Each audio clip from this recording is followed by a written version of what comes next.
إن الحمد لله الواحد القهار، والصلاة والسلام على نبيه الأبرار وعلى آله وأصحابه وأزواجه الأطهار. قال الله تبارك وتعالى: إن الذين يتلون كتاب الله وأقاموا الصلاة وأنفقوا مما رزقناهم سرا وعلانية يرجون تجارة لن تبور. حضرات کرام قدر،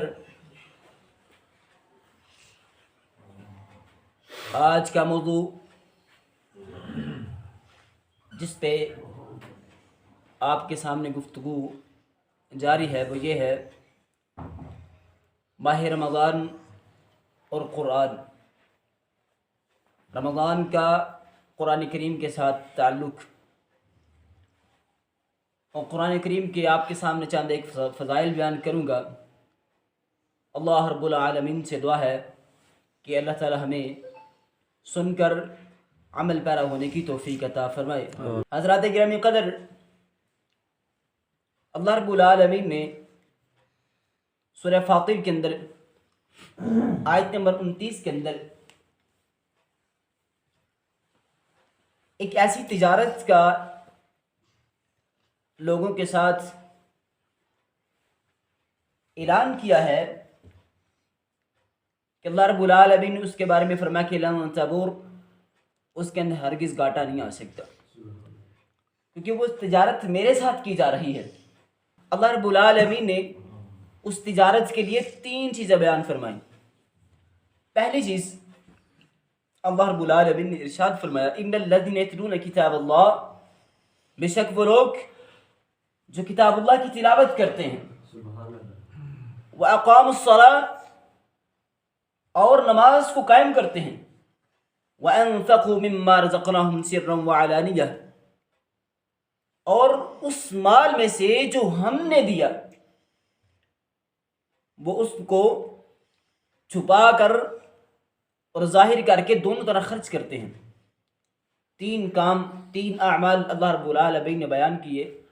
پہلا عمل کتاب اللہ کی تلاوت، قرآن کریم کی تلاوت، اس کے بعد نماز قائم کرنا، اور اس کے بعد خرچ کرنا مخفی اور ظاہراً. اللہ رب العالمین نے فرمایا یہ 3 ایسے اعمال ہیں، یہ ایک ایسی تجارت ہے، یرجون تجارت لن تبور، کہ جس کے اندر کبھی گھاٹا نہیں آ سکتا. اللہ رب العالمین اس تجارت کے عوض تمہیں اجر و ثواب سے اتنا نوازیں گے کہ تم خود حیران رہ جاؤ گے.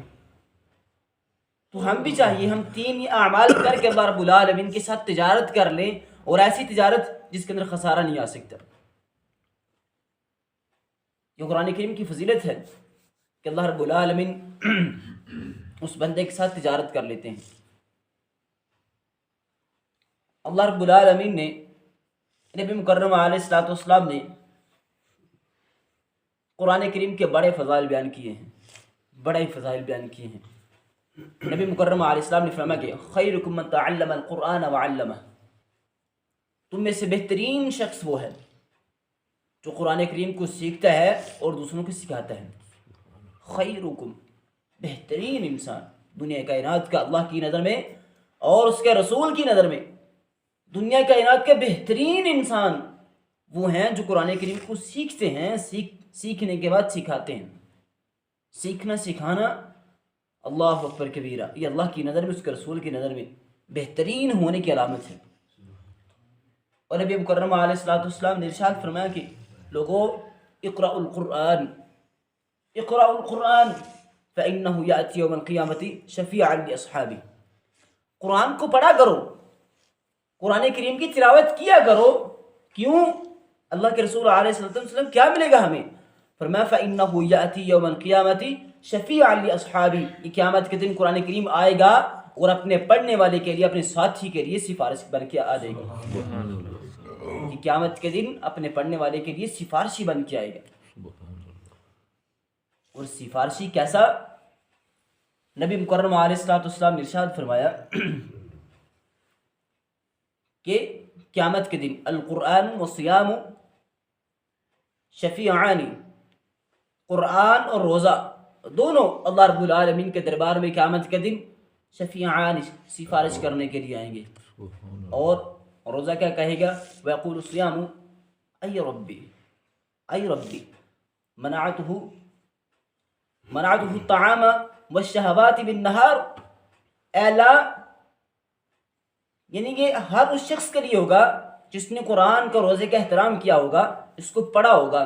بندہ اللہ کے حضور کھڑا ہے حساب دینے کے لیے، روزہ آ جائے گا، کہے گا اللہ میں نے اس کو منعته الطعام والشہوات بالنہار، اے اللہ دن کو میں نے اس کو کھانے پینے سے روکا اور اسے اس کی خواہشات سے روک دیا. فشفعنی فی، اے میرے پروردگار، اے میرے رب. بڑا ادب کے ساتھ، احترام کے ساتھ اللہ رب العالمین سے یہ سفارش کرے گا روزہ. فشفعنی فی، اے اللہ اس بندے کے بارے میں میری صفات قبول فرما لے. یہ سفارش کر رہا ہوگا، قرآن بھی آ جائے گا اور قرآن کہے گا اے اللہ منعته النوم باللیل، اے اللہ میں نے اس کو رات سونے سے روکا رکھا، رات مجھے سنتا رہا، میری تلاوتیں سنتا رہا کھڑے ہو کے نماز کے اندر، مجھے پڑھتا رہا. اے اللہ میں نے اس کو نیند سے روک کے رکھا. باقی سارے سو گئے، سارے دن کے تھکے ہارے، چار پائیوں پہ لیٹ کے نیند کے مزے اڑا رہے، لیکن یہ کھڑا ہو کے بیٹھ کے تلاوت کرتا رہا یا سنتا رہا.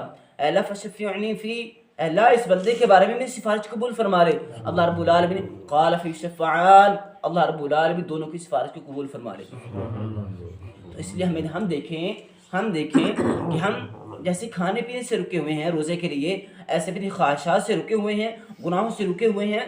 اور رات ہم کتنا قرآن کریم پڑھتے ہیں، اتنا پڑھتے ہیں کہ قرآن کریم ہماری قیامت کے دن سفارش کرے گا. تو ہمیں زیادہ سے زیادہ قرآن کریم پڑھنا چاہیے. کیوں؟ اقرأ القرآن فإنه یأتی یوم القیامت شفیعا لاصحابی. قرآن پڑھا کرو، قیامت کے دن اپنے پڑھنے والے کے لیے سفارشی بن کے آئے گا. نبی مکرم علیہ السلام نے ارشاد فرمایا فیقال لصاحبہ القرآن، قیامت کے دن صاحب قرآن سے کہا جائے گا، صاحب قرآن، قرآن پڑھنے والا، قرآن کا ساتھی، اس سے کہا جائے گا اقرأ، قرآن پڑھ، ورتقی، اور چڑھ، کس کے؟ جنت کے بالا خانے، جنت کے درجات چڑھ، اور ورتل، اور ٹھہر کے تسلی سے آرام سے پڑھ، کما کنت ترتل فی الدنیا، جس طرح تو دنیا کے اندر ٹھہر کے پڑھا کرتا تھا. آج بھی قرآن پڑھ اور جنت کے درجات چڑھتا جا. پھر یہ قاری قرآن، قرآن کو پڑھنے والا، قرآن کی تلاوت کرنے والا قرآن کو پڑھے گا اور جنت کی جو منزل ہے، جنت کے درجات وہ چڑھتا جائے گا. فإن منزلتک عند آخر آیت تقرأها، تیری آخری منزل وہ ہوگی جہاں پہ قرآن کی تیری آخری آیت ہوگی. یہ فضیلت ہے قرآن کریم کی، اس کو پڑھنے کی، اس کو یاد کرنے کی، حفظ کرنے کی، اس کو دیکھنے کی، سمجھنے کی. کہ اللہ رب العالمین اس سے کہے گا آج بھی قرآن پڑھ اور چڑھتا جا جنت کے درجات.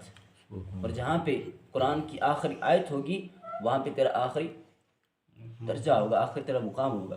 اور یہ بات یاد رکھیے، ایسا نہیں کہ جنت کے شروع سے اس کو چڑھایا جائے گا، نہیں، یہ جتنے یعنی کہ اپنے اعمال لے چکا ہوگا، اپنے اعمال کی وجہ سے جنت کے جس مقام پہ پہنچ چکا ہوگا وہاں سے کہا جائے گا اوپر چڑھ. یہ نہیں کہ جنت کے داخلے سے نہیں، وہ تو پہنچ گیا جنت کے اندر اپنے اعمال پہ، یا کوئی اور سفارشوں سے، نبی مکرم علیہ السلام کی سفارش سے، یا کسی اور روزے کی سفارش سے، قرآن کی سفارش سے اپنے مقام پہ پہنچ گیا. اب وہاں سے انشاءاللہ چڑھنا شروع کرے گا. یہ فضیلت ہے قرآن کریم کی. تو ہمیں چاہیے ہم خود بھی زیادہ سے زیادہ قرآن کریم کو پڑھیں، اپنے بچوں کو پڑھائیں. زیادہ نہیں پڑھ سکتے، اتنا تو کر سکتے ہیں قرآن کریم کی صرف ایک آیت پڑھ لیں، قرآن کریم کی صرف ایک آیت پڑھ لیں، اس کو ترجمے کے ساتھ پڑھیں، اس کی تفسیر پڑھ لیں، سمجھ لیں یہ ایک آیت کیا کہتی ہے اور میرا عمل یہ آیت میرے مطابق ہے، یہ میرے خلاف ہے. صرف اتنا کام کر لیں. روز کی صرف ایک آیت مبارکہ ترجمے کے ساتھ اور تفسیر کے ساتھ اس کے احکام و مسائل پڑھیں. انشاءاللہ آپ کو قرآن کی سمجھ آ جائے گی. جب آپ انشاءاللہ نماز کی طرح کھڑے ہوں گے تو خیالات ادھر ادھر نہیں دوڑیں گے. آپ کا دل چاہے گا حافظ قرآن، قاری قرآن زیادہ پڑھے، ہم زیادہ دیر اس کے پیچھے کھڑے رہیں. صحابہ کرام آدھی رات سے زیادہ کیوں تہجد کے لیے کھڑے رہتے تھے؟ اتنی لمبی نمازیں کیوں پڑھا کرتے تھے؟ انہیں قرآن کی سمجھ آ رہی ہوتی تھی کہ قرآن ہمیں کیا کہہ رہا ہے، ہم سے مخاطب ہے، ہم سے باتیں کر رہا ہے. تو اس لیے اگر آج ہم بھی قرآن کریم کو سمجھنا چاہتے ہیں تو یہ ہمارے لیے ایک انمول، یہ زندگی کا ایک قیمتی تحفہ ہوگا کہ ہم قرآن کریم کو پڑھ لیں. تو یہ پڑھنے کے لیے یہاں پہ ترجمے والے قرآن کریم پڑھے ہوئے ہیں، تفسیریں پڑھی ہوئی ہیں، تو یہاں سے استفادہ کر سکتے ہیں کہ روز کی صرف ایک آیت مبارک اپنی زندگی کے اندر لازم لائے. اللہ رب العالمین سے دعا کریں کہ اللہ تعالی ہمیں روز قرآن کریم کو پڑھنے کی توفیق عطا فرمائے. وما علی الا البلاغ.